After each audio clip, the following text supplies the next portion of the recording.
This program is sponsored in part by the Center for Freedom and Prosperity and the Vernon K. Kriebel Foundation. I'm from Appalachia, a coal miner's daughter. For hundreds of years, people settled here to find freedom. They persevered by relying on themselves and their family to survive. Very nice. But my home has changed. We've lost our self-reliance. Appalachia has been left to fail. I'm Emerald, a proud Appalachian, and I want to thrive, not just survive. So I'm going to Washington, D.C. and team up with famed economist Dr. Richard Rahn, and together we will find those people around the globe who are thriving against all odds.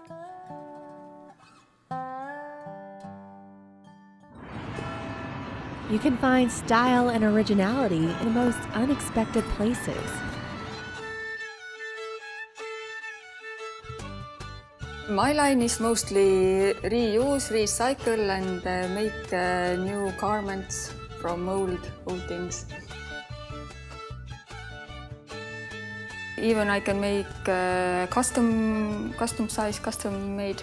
Even if you bring your husband's shirts, I can make. Oh, you make something out of? Yes. Oh, that's neat.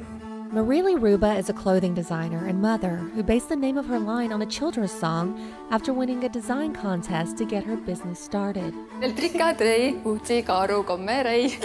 like that. That's cute. Do you ship to other places in the world? Yes, of course. Greenbird Clothing is recognized for transforming cast-offs into high fashion. And she isn't alone. Another company developed in this tiny country is literally bringing the world together. The beginning of the Skype was 13 years ago, and the company was established as yet another startup company. When in spring was the company established, and the first launch happened on 29th of August.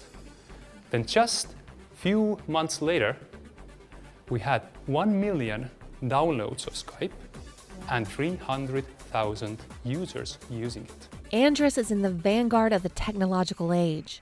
One man with a vision and drive that transformed how we communicate with each other.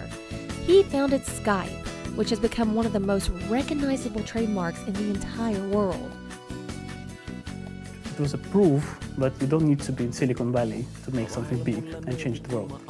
And when people realized that, it helped them to pursue their dreams and start building things without needing a big budget or moving to States. And from there, obviously, we have people who had enough money to support and fund the startups done by Estonians because we had belief that those guys can actually deliver. Skype was very good in timing. That was the time when people needed the new way of communicating. What do Skype and Little Greenbird Clothing have in common? They both originated here, in Estonia, a tiny country situated on the Baltic Sea with a population of just over 1 million people. 25 years ago, Estonians were part of the Soviet bloc. With an inflation rate of 1,000%, unemployment at 40%, famed economist Dr. Richard Rahn witnessed those dark days. I was here in December 1989, just a couple weeks before Christmas. And at that point, the Soviet Union was already crumbling.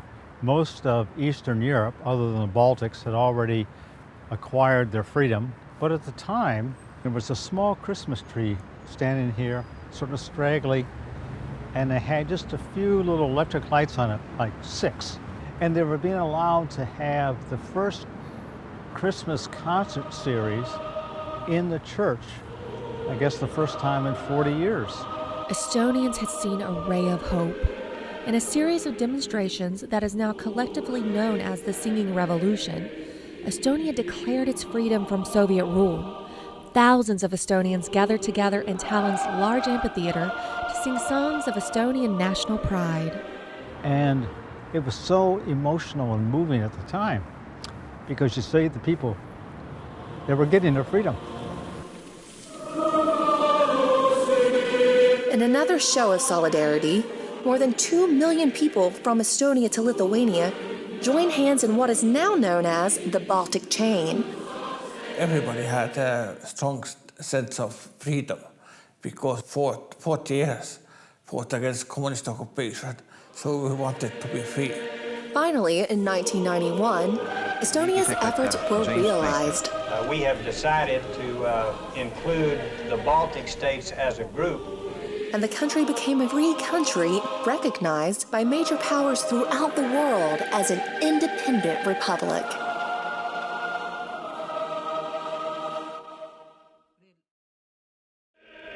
Estonian success is nothing short of a miracle. In 1991, the average GDP per capita was a mere $2,000. Estonians had their freedom, but little else. When you get the country which is having 1,000% inflation and 30% of economical drop and mostly 40% of working force becomes unemployed, so it's not very fun. Today, Estonia is a very different place. This tiny country scores very high on the Human Development Index. It is the most free out of all the 15 of the former Soviet republics, and among these countries, ranks number 1 in real per capita income, political freedom, life expectancy, Human Development Index, and many others. The country has been nicknamed e-Estonia because it is one of the most advanced countries in the world when it comes to its e-government, by which many government functions, including voting, are handled over the internet. Now, imagine paying taxes and setting up a business in less than 5 minutes. Under Estonia's e-residency program, 10,000 people have done just that. I started about 8 years ago with my company. Now it's even easier. Your taxes or you can make with this little card. Estonian citizens use a unique identification card to perform secure online government functions. Estonians like Eva can even access such functions via mobile ID-enabled SIM cards. I can sign different kind of documents very easily without even going to the meetings, without meeting all the people. We can, with this ID card, just we put it to the computer and we sign the documents and send it via email to each other. We can actually also travel. We don't need to bring our passport when we're traveling inside EU. Then we can log into banks. We can make bank transfers. I'm a mother of 2. So basically, if my son gets a bad grade at school, he doesn't, and maybe he doesn't want to tell me, I see it before he arrives home. This ID card also has an extension in mobiles, which is mobile ID. So basically, I have it in my mobile, and I can check all the things from my mobile also. I don't even need a computer. This e-government function is the brainchild of the former Prime Minister. I did this for personal purposes largely, because I was just lazy.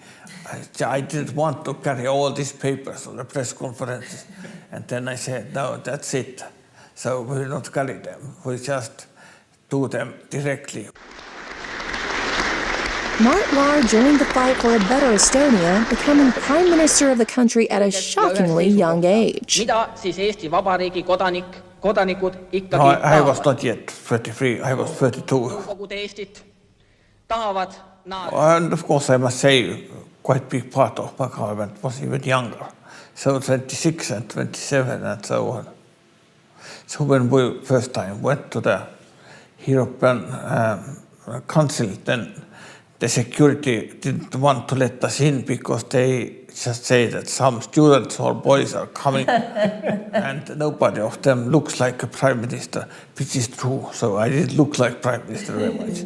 When Estonia emerged from behind the Iron Curtain in 1991, the society was decades behind the rest of the world in technological innovation, having missed the progress experienced by the Western world from the 60s to the 80s. But, as is the Estonian nature, they looked at this as an opportunity rather than a crisis. Cybernetica, a company that spun off from the Institute of Cybernetics, helped to develop much of the technology used in e-government. Secure networks for police, border guards, customs, those were first big projects.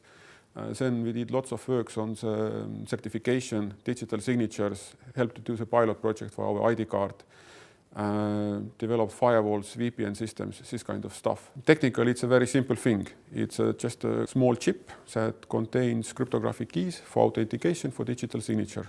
Estonia passed the Digital Signatures Act in 2000, which made signatures valid whether signed on paper or PC.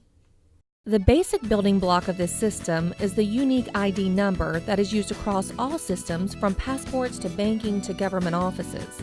Estonia takes protection of this ID number very seriously.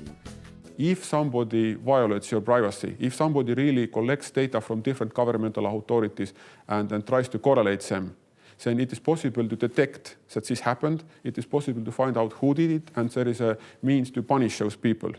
Trust, first of all, in technology and how technology can change things and make your life easier. The politicians had actually trust in engineers.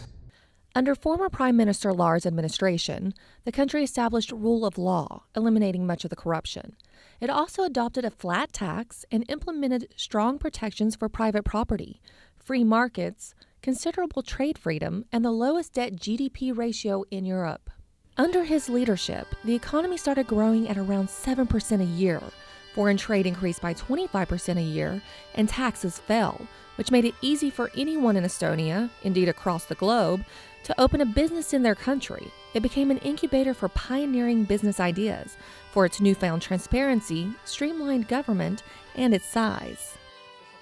Motivated young innovators not afraid to take risks would help launch a digital revolution. It was a very interesting time to grow up, to be a teenager, because you had all this new information and all these new things around you, and you could actually get involved and you could take part. So that's why it was kind of easier for the younger people to get involved in politics. Its capital city of Tallinn, the best preserved medieval city in Northern Europe, has shed its dusty gray history and provides a colorful tourist delight for travelers from all over the globe. Stores filled with Estonian-made goodies, and wonderful restaurants for world-class dining. Tourists can sip on the local specialty of mulled wine to stay warm, while taking in the sights and sounds of medieval Estonia. With easy access to the Baltic Sea and its groundbreaking open trade policy, Estonia has a very high trade-to-GDP ratio.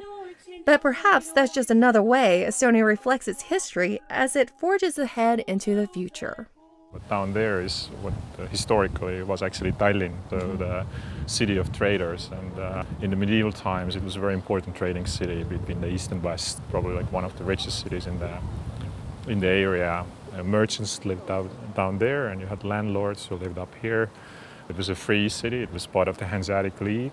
Serfs or slaves escaped from the countryside. They could stay in the city for 1 year, and one day they could become free citizens as well. So now, one of the things that Estonia kind of reestablished was that we became more and more open to the trade, as we have historically been. So if you look at our trade to GDP ratio, 165% to GDP, so we are very, very big open traders. And obviously now when we are in the European Union, we have the free trade with all the EU nations. I think in a way it builds on this historical legacy of Hanseatic League, connecting different cities in the Northern Europe, so that they could benefit from that. So. During Soviet times, Westerners had only one hotel choice when visiting Estonia, the Hotel Vero with its secret 23rd floor, whose only patrons were KGB spies listening in on the various hotel guests. Today, it's one of many hotels like the Hotel Telegraph in Tallinn, hosting tech leaders coming to Estonia to talk openly about their newest innovations. The emphasis is always looking towards the future, not dwelling on the past. In a post-Soviet 1991 Estonia, the odds looked impossible. The Iron Curtain had lifted, but there was still a heavy load of obstacles facing the small republic. But with a resilient mindset, a willingness to get the key infrastructure right, and an openness to continually reinvent it, innovation, a culture conducive to startups, and an investment in trusting its people, Estonia ranks at the top of all former Soviet countries and even competes with other world leaders. Estonia today is a very different place than Richard Braun witnessed when he was here in 1989. You just feel very good. It's uplifting to see, again, a modern city here and people who are well-dressed, well-fed, and part of the developed modern world, and that's so much different 25 years ago. Out of all the places I've been to around the world, Estonia just might be the most improbable success. en